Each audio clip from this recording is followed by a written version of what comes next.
আসসালামু আলাইকুম। আশা করছি সবাই ভালো আছেন।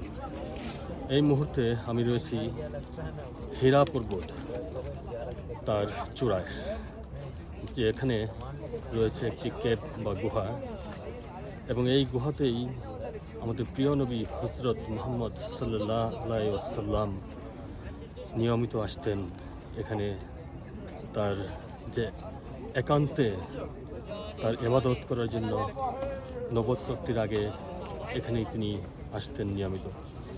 এবং যখন তিনি এখানে আসতেন তখন এখানে তিনি একটি গুহায় অবস্থান করতেন, এবং সেই গুহাতে তিনি কোনো কোনো সময় দীর্ঘ সময় অবস্থান করতেন, এবং এই সময়টাতে তিনি কোনো খাবার দাবার সাথে ছিল না।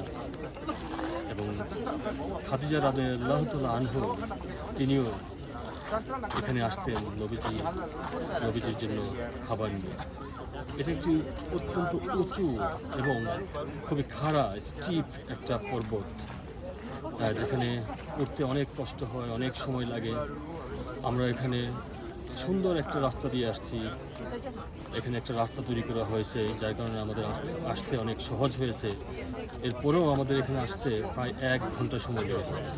কিন্তু ওই সময় নবী করিম সাল্লাল্লাহু আলাইহি ওয়াসাল্লাম যখন এখানে আসতেন তখন এখানে কিন্তু কোনো সিঁড়ি ছিল না।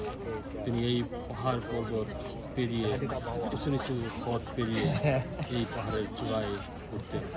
এবং আশ্চর্যের বিষয় যে খাদিজা রাদিয়াল্লাহু তাআলা আনহা তিনিও এখানে আসতেন নবীজি করিম সাল্লাল্লাহু আলাইহি ওয়াসাল্লামকে খাবার পৌঁছে দিতেন। এবং এখানেই কুরআন নাজিল হয়, এখানেই কোরআনের প্রথম আয়াত নাজিল হয় জিবরিল আলাইহিস সালামের মাধ্যমে। এটা আমাদের জন্য একটি বড় শিক্ষণীয় বিষয় যে নবীজি করিম সাল্লাল্লাহু আলাইহি ওয়াসাল্লাম কত কষ্ট এই জীবনে তিনি করেছেন, এবং আমাদেরকে একটি সরল পথ দেখানোর জন্য, যাতে করে আমরা এই সরল পথে চলতে পারি। আপনাদের সবাইকে আবারও সালাম জানিয়ে এখানে শেষ করছি। আসসালামু আলাইকুম ওয়া রাহমাতুল্লাহি ওয়া বারাকাতুহু।